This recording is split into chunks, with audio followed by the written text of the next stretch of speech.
Dito po tayo, itong tinatawag na luklukan. Luklukan o kalugkog? Kalugkog. Norte. O tay, ano pong pangalan ni tatay?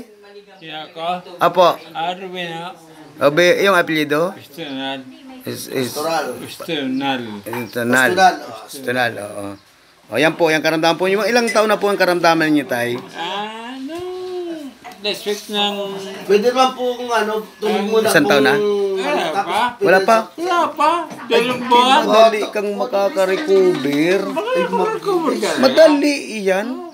Kaya nga natin lang ng... Yung ko na ako dito. Huwag ka munang kakain ng baboy. Bawal. Manok at baboy, huwag kakain. Ano lang, wag lang, kung ano yung taba, wag mo nang isasama.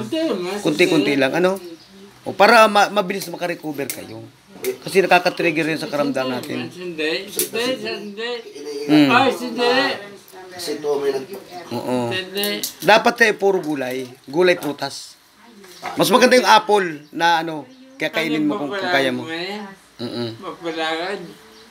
Malak.